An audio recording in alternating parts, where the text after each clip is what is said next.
Hi, everyone, and welcome to another episode of Tom Sox Conversations. I'm Kennedy Adcock, here today with one of your former 2017 Tom Sox, who also pitched at Wofford, Austin Higginbotham. Austin, how are you? I'm doing well. How are you? Good. Thank you for being here with us today. Yeah, of course. Thank you guys for having me. So before we jump into your season with the Tom Sox, tell us a little bit about how life has been since your 2017 season. So I went on to graduate in 2019, moved to Charleston, South Carolina, started graduate school, got my MBA in Charleston, moved to Washington, D.C., and now I do press and communications on Capitol Hill for a congressman. Awesome. So now going back to your 2017 season, how was life in Charlottesville with the Tom Sox for you? It was good. It was good. I really enjoyed Charlottesville. Anytime somebody asks, I always tell them, Charlottesville was a great place to spend the summer. Well, I was only there for 4 weeks, so I didn't get the full experience, but I did really enjoy my time there, really enjoyed the guys. I have relationships that'll last a lifetime from that summer. Was it a big adjustment going from like South Carolina and Wofford up to Virginia with the Tom Sox? No, not really. Not really. I mean, I have family that lives in D.C., family in Charlotte. I've been all over the place. The summer before, I was in upstate New York, so that was more of an adjustment than going to Charlottesville. Charlottesville's a suburban town, just like a lot of places that I've lived in my life. So I'll ask you this question a little bit later in the conversation, but I talked to one of your former teammates, Michael Daly, and I asked him, I said, who was your favorite person from the season? Who do you miss the most? And he said you. And I said, why? And he said, because every time he saw me, he called me Bo. That was his answer. He said he was so Southern. And he said, we just weren't used to it. Was that culture difference there for you too? Like, did you see that, or was it just? Not really. I mean, it just, Charlotte, parts of Virginia are just as Southern or just as out in the woods as where I grew up. So, it was just new for him, and it was funny to hear him react to it all the time. I guess he's from Richmond, or he's from Charlottesville, but, has been in Richmond for 5-6 years now. So it's just a little bit different. And it was always funny hearing him react to it. Did anybody else react that way, or was it just? Yeah. I mean, there's a group of us that always hung out together that would always make fun of me for it. But it's just what I've grown up calling people. I still call people to this day. On Capitol Hill, I'll call some of my coworkers that, and they'll react just the same way. They'll laugh at me. Well, I guess that's good for you. You were used to it. I guess they weren't, but I thought that was funny. I'll ask you that question later on. But going back to the baseball side, as a pitcher, was it a big adjustment going from Wofford to playing summer ball? Like, was that a big difference, or was it pretty much the same? No, it was pretty similar. I mean, the Southern Conference is pretty high level Division I baseball. So, we were playing against a lot of other Division I guys. We had some D3 and D2 guys sprinkled in. So it was a very similar, level of competition as far as that aspect goes. I mean, it's definitely an adjustment playing every single day. You're treated more like it's as close to professional baseball as you can get in regard to all you're doing is playing baseball. You're training for it every day. You're playing every day. You're practicing every day. So, I mean, that aspect's always an adjustment. Doesn't really matter where you're at. But, no, it wasn't too much of an adjustment. And did you play a lot of guys over the summer that you were used to seeing? Did you kind of recognize some people, throughout your games and everything, or was it just completely new? Some. There were some Southern Conference guys sprinkled in throughout the Valley, but we had a lot of guys from similar programs, more Mid-Atlantic, whether it be VCU or like James Madison, UNC Wilmington, places like that. Very very similar level, mid-major Division I. And then some other guys that had played out of conference, and there were some bigger schools sprinkled in. But no. There were definitely names that I recognized, names that I had played against, but also met a lot of new people while I was there. And how did that help you transition into your next season with Wofford? Did summer ball kind of help that, or? Yeah, I mean, a little bit. It was a good level of baseball. It was good competition. Really enjoyed it. It definitely helped me prepare for the next season. At that point, there wasn't a whole lot of development going on for me at that point in my season, just because I had already thrown so many innings. So it was just kind of going out, refining some things. That it was good to go and get the extra 25 innings or so that I threw in Charlottesville to go and get ready for my junior year. But there was no crazy developmental changes that happened in Charlottesville. Was there anything impactful that kind of stayed with you once you left the season, like any coach or any game or anything that you kind of picked up along the way in those few games? There's nothing specific, but guys like Michael Daly, like Evan, like Matt, the guy in Carson Spires, the guys that we all hung out really close together. We were all throwing, and Nick Roth is included in that group. I feel like we always had really productive conversations, whether it be before, during, or after the game, just kind of about, how they were approaching hitters, how, situations dictated different pitches and just kind of about how we went about things. So that was very, very helpful. That was very interesting to hear, coming from, different conferences, different divisions, all from all different aspects of the college game. It was very interesting to hear different conversations. And I do think that that's something that stuck with me, some of the conversations I had with those guys. For sure. And so going into, talking about the season, I don't know how much you travel with the guys, because I know you weren't there but 4 weeks. Did you prefer playing in Charlottesville or traveling with the guys? I've gotten a similar answer. I definitely like playing in Charlottesville. Traveling is in the heat of the summer is never fun. 105 degrees on a really hot school bus is never a great time, especially pitching. Sometimes you're traveling and not doing anything. You just go and warm up before the game and you don't play. So I love Charlottesville. Charlottesville is one of my favorite places in the United States. Really love the town. So I really enjoyed getting to pitch at home. And see, the similar answer that I've gotten was traveling because of Mafia. Did you experience Mafia?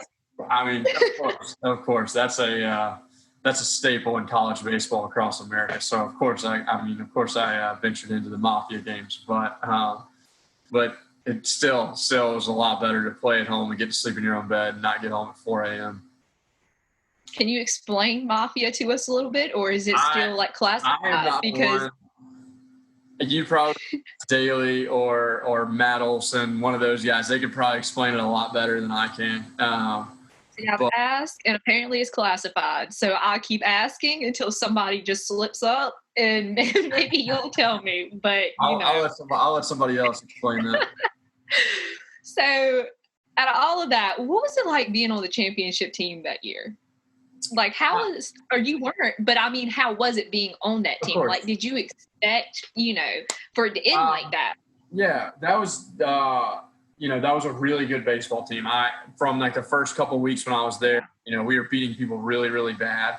Like you said, I wasn't there for the championship, but a lot of fun being around a lot of very good baseball players, a lot of baseball players that are still playing professionally now. And I think that the biggest thing that, especially between the summer before, where I was also with, a good group of guys, like really good players, and in Charlottesville, you could tell that we were going to win, not just because we were a good team, but because the guys valued getting better so much, whether it be in the weight room or on the field. You always heard very constructive conversations, very productive workouts. People really got after it in Charlottesville as a whole. So that was really fun to be around for the short time that I was there. But yeah, you could tell from the get-go that it was going to be a really good team. Did you expect going in that it was going to be that kind of environment? Were you expecting it to be serious? Everybody was doing their job, doing what they needed to do, trying to get better. Or did you just think it was going to be, it's the summer, we're here to have fun type? That's so hit or miss. I didn't really know what to expect. That just depends on what the guys did the previous spring versus, if guys felt like they had something to prove. Like me, when I went up there, I never felt like I had anything to prove. Like I felt like I was going up there to get 4 or 5 starts in, get a little bit better, refine some things, and then go home. But I was surrounded by so many other guys that Nick Roth comes to mind when I think of this, like one of the hardest workers I've ever been around. I remember having conversations with him where he just felt like he had something to prove. Like he did. I mean, he did not have anything to prove, but he belonged. Like he was great, and his work ethic just propelled him even further. And how did you end up in Charlottesville? How did that, path kind of happen, going from Wofford there? Yeah. So we, as players, we at Wofford at least, I don't know how other places do it, we do not really place ourselves. We don't really have a hand in that process. Sometimes they'll ask us where we want to go and things of that nature, but I had no hand in me going to Charlottesville. I was just given a piece of paper and said, hey, sign the dotted line. You're going to Charlottesville for 4 weeks. So I honestly couldn't tell you how I ended up there. Right. Well, hey, how it is sometimes. You don't know, but it happened, and, it worked out for you. No. What was your favorite memory from that time frame, from you being there? Out of everything that happened, I'm sure it was a lot, but... Yeah, I mean, there were a couple off the field have nothing to do with baseball with, the group of guys that we're hanging out with, that, nights that were just a lot of fun, like really got to know guys that you don't, ever get to see. And, we were best friends for 4 weeks, and, I haven't seen some of them since, but at the same time, like some of those nights and days I'll never forget. So things like that. That's kind of what, it's been a similar answer. It's not really been about baseball, 100%. It's been the people you meet, the host families, life outside of baseball. And I think that's been pretty cool, because we look at summer ball and everything, and we just see what you guys do on the field. But it's kind of cool to see it's, impactful with what you get outside as well. I think that's pretty cool. But from Wofford, what was your best memory from Wofford? Like college ball, all of that. I think I'll give you a similar answer for being, I think we all could give you, anybody that you talk to that played in Charlottesville could give you countless examples of things that they'll never forget on the field. While yes, that's true, my favorite thing about Wofford, and I'm sure most guys would say the same thing, is, the relationships you build, my best friends I met in college, the guys that'll be in my wedding one day, like, or my roommates in college, things that we did off the field, stupid things that we did, getting into trouble like that. Those are the things that we'll never forget. So being at Wofford, there were a lot of really cool games, a lot of really cool wins, really special baseball moments. But at the same time, hindsight, big scheme, big picture, it's the relationships that I developed and built with some of those guys that will last a lifetime. Well, the relationships make the biggest difference on the field, I feel like. Your relationship with your team, you have to be family. And some people don't see that, but that's how it is, essentially. If you're family, you're going to do better on the field than if you don't get along, you don't do anything together, Yeah. So that makes sense. But, okay, I'm going to ask you the question. Who do you miss the most from your season in Charlottesville? I don't have one particular person. The group of guys that I've always found myself hanging out with was Connor Gillespie, Steve Carpenter, Daly, Matt Olson. Matt Olson and I not grew up together. We went to high school in a similar area, so we knew each other from high school. Evan Sperling, Carson Spires while he was still there, and then Alex Malsh, who also went to Wofford. I miss all those guys. I still keep in touch, and Drew Scott, still keep in touch with a handful of them.